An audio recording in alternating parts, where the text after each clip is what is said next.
l'interview du jour, je reçois Cyril Lobjoie. Bonjour Cyril. Bonjour Aude, merci. Alors vous décrivez comme business coach. Alors est-ce que vous pouvez nous expliquer ce que c'est qu'un business coach? Alors un business coach, c'est une personne, c'est un facilitateur, un levier, un partenaire qui accompagne des personnes ou des organisations dans le développement de leur entreprise ou de leur business, mais surtout sur un axe de développement professionnel.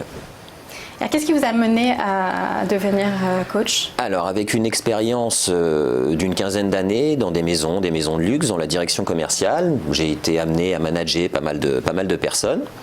Et au fur et à mesure de mon parcours, à la fin de mon parcours, j'ai fini par faire un burn-out, comme beaucoup de personnes malheureusement. Il y a différents indicateurs. Et je me suis posé la question, quelle était la direction que je souhaitais prendre pour mon avenir? Qu'est-ce qui me correspondait vraiment? Quels étaient les éléments sur lesquels j'allais me baser pour créer ma nouvelle mission professionnelle. J'ai donc décidé de me reconvertir dans l'accompagnement des personnes dans un premier temps. Donc je me suis certifié en développement personnel auprès d'une école. Donc je suis coach RNCP, ce qu'on appelle RNCP, au registre de la certification professionnelle.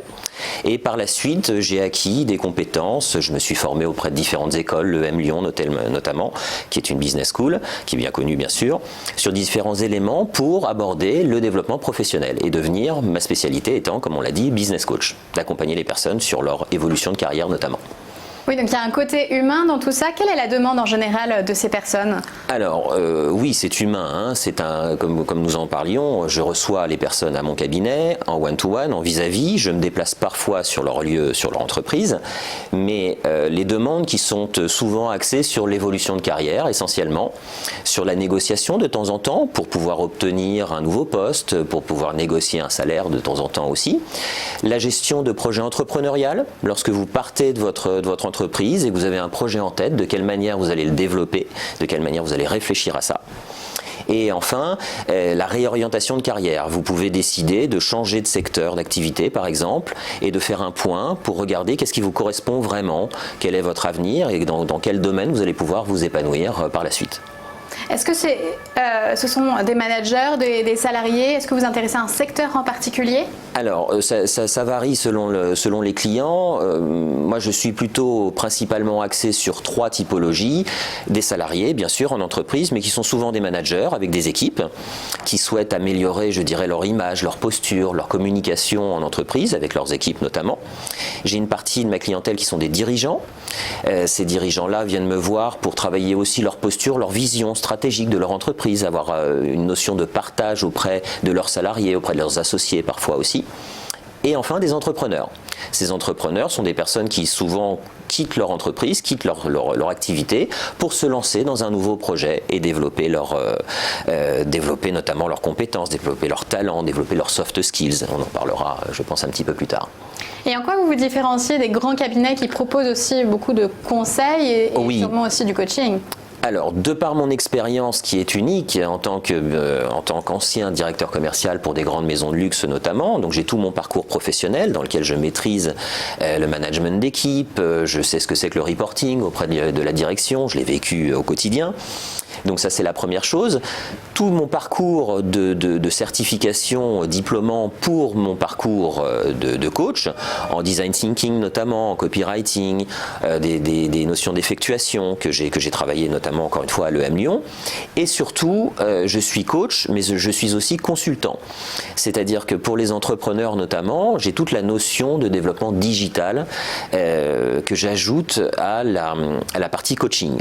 Je les accompagne à la création de leur site, à leur référencement sur Internet, à l'utilisation des réseaux sociaux, à faire un petit peu d'influence, de réputation, à travailler leur personal branding. Tous ces éléments-là, je les ajoute en plus du questionnement d'un coach. Je fais du consulting. Donc ma valeur ajoutée, c'est d'avoir ces deux positions, d'une certaine manière. Oui, vous vous êtes adapté à la transformation aussi du recrutement et des ressources humaines, puisque les soft skills ont fait leur apparition. Donc est-ce que vous pouvez nous rappeler ce que c'est et comment est-ce qu'il faut les prendre en compte aujourd'hui dans sa gestion de carrière? Alors les soft skills sont essentiels pour un développement de carrière, pour une évolution de carrière, c'est essentiel. Les soft skills, ce sont des éléments qui sont l'assertivité par exemple, la bienveillance, l'empathie. Ce sont des éléments que les dirigeants, les managers notamment, doivent maîtriser. Un salarié qui est moins stressé, c'est un salarié qui est plus créatif, c'est un salarié qui va mieux travailler, qui va mieux s'entendre avec son équipe, avec ses collaborateurs. Donc il est essentiel, notamment pour un coach, de pouvoir aborder ces éléments-là et de les travailler, de les mettre en avant. Les compétences, lorsqu'on vient me voir, les personnes sont majoritairement très compétentes dans leur métier. Elles ont besoin de travailler, encore une fois, ces soft skills, d'avoir la capacité d'écoute, à avoir la capacité de temps en temps de dire non, par exemple. C'est un élément important de l'assertivité. C'est essentiel pour une carrière, que ce soit à haut niveau hiérarchique ou un salarié, de pouvoir se présenter d'une certaine manière pour faire évoluer sa carrière. Et comment on travaille ces soft skills? Comment vous mettez en place des exercices, Oui. Alors, des méthodes, qui sont des méthodes de coaching en développement personnel et en business coaching, du questionnement. Souvent, c'est ce que les éléments sur lesquels nous travaillons pour les soft skills sont des éléments de questionnement.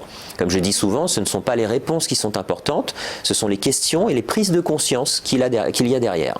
C'est avoir la capacité de prendre du recul sur la manière dont on agit, la manière dont on va s'exprimer, on va communiquer avec ses collaborateurs et sa hiérarchie. Et c'est grâce à ce retour, grâce à cette prise de conscience qu'on va pouvoir agir dessus et faire évoluer encore une fois les éléments, les objectifs qu'on s'est fixés avec le coach notamment.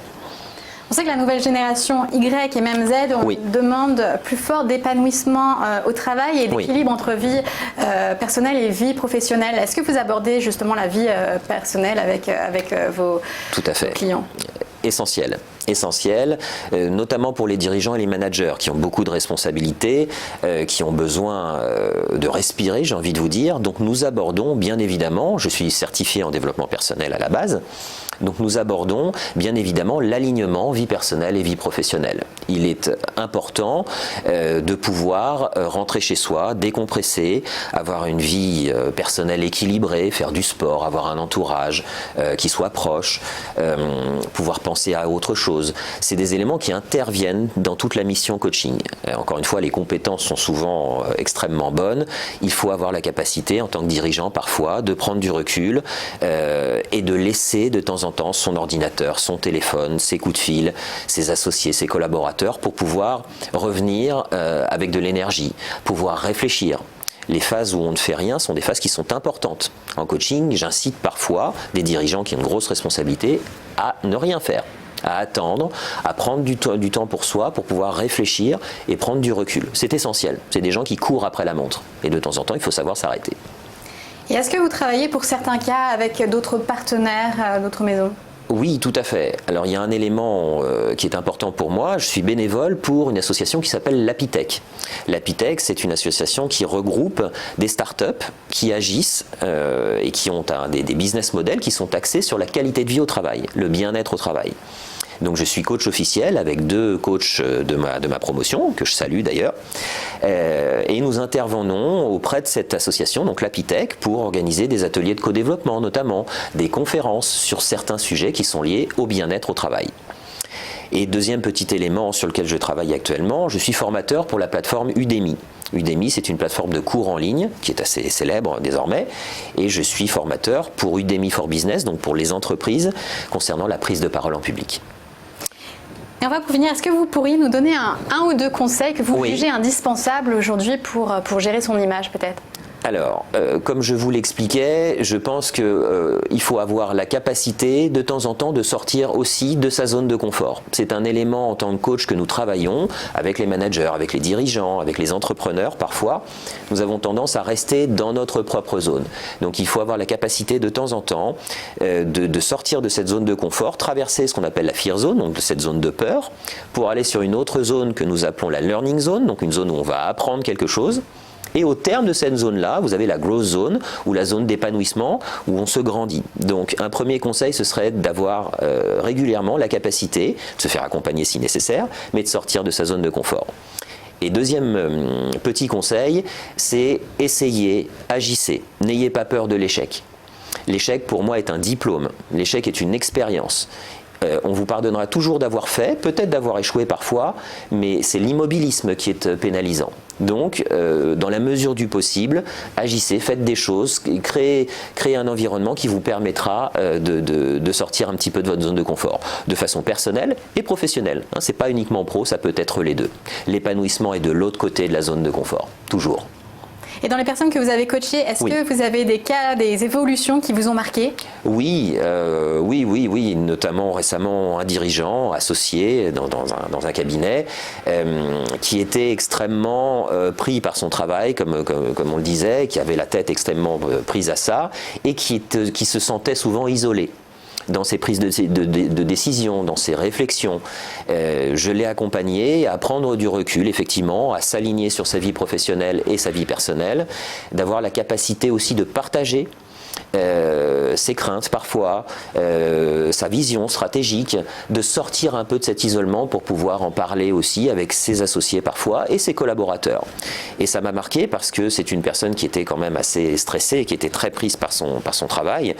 Lorsqu'il était à l'extérieur, il ne pensait qu'à ça. Quand il discutait avec ses amis, il m'expliquait qu'il ne pensait qu'à ça, au téléphone, à ce qu'il allait faire par la suite. Et il y a eu un vrai changement. Quelqu'un qui s'est transformé, qui apprécie la vie désormais, qui est capable de couper son téléphone, enfin c'est 3 téléphones pour être exact, et de penser à autre chose. Et les impacts ont été positifs pour lui. Et on l'a vu aussi en entreprise, parce que j'accompagne maintenant ses collaborateurs, et l'impact a été vraiment positif pour l'ensemble de la structure. Donc ça m'a marqué. Et une vraie amélioration. Merci beaucoup à Cyril Lebjoie. Merci de m'avoir reçu. Merci.